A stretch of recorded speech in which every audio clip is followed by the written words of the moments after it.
नए calendar year के European union के साथ भी एफटीए हो जाएगा।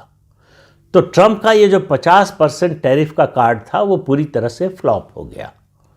अमेरिका को एक्सपोर्ट पर ज़रूर असर पड़ा है, लेकिन भारत ने जितनी तेज़ी से अपने एक्सपोर्ट्स का एक्सपेंशन किया है, अलग अलग बाजार दुनिया में खोजे हैं, उसने 50% टैरिफ को एक तरह से निष्प्रभावी कर दिया है। ये सही है कि अगर ये 50% टैरिफ ना होता तो भारत की अर्थव्यवस्था की विकास की गति जो है और तेज़ होती। लेकिन हम किसी दबाव में, अमेरिका के दबाव में या किसी और के दबाव में झुके नहीं।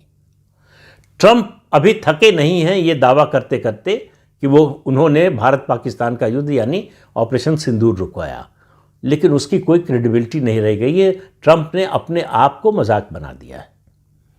तो बात फिर लौट कर आती है इन 5 राज्यों के चुनाव पर। ये चुनाव तय करेंगे कि भारत में विपक्षी दलों की राजनीति किस दिशा में जाएगी और भारतीय जनता पार्टी की विकास दर, जैसे अर्थव्यवस्था की विकास दर है, उसकी गति क्या होगी। भारतीय जनता पार्टी आगे तो बढ़ेगी, सवाल यह है कि कितना आगे बढ़ेगी।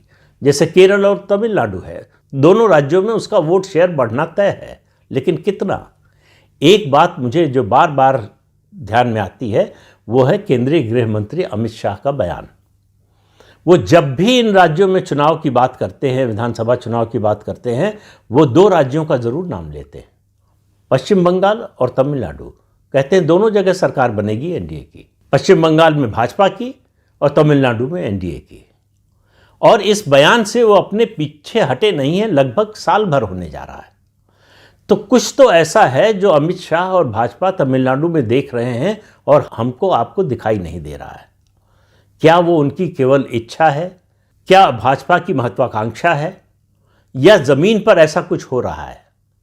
ये मुझे लगता है इस महीने के अंत तक दिखाई देगा, जब तमिलनाडु के गठबंधन की तस्वीर साफ होगी।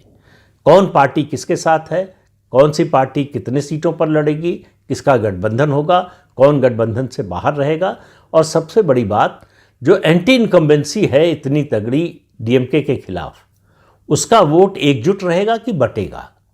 इसी पर काफ़ी कुछ निर्भर करेगा कि तमिलनाडु विधानसभा चुनाव का नतीजा क्या होगा।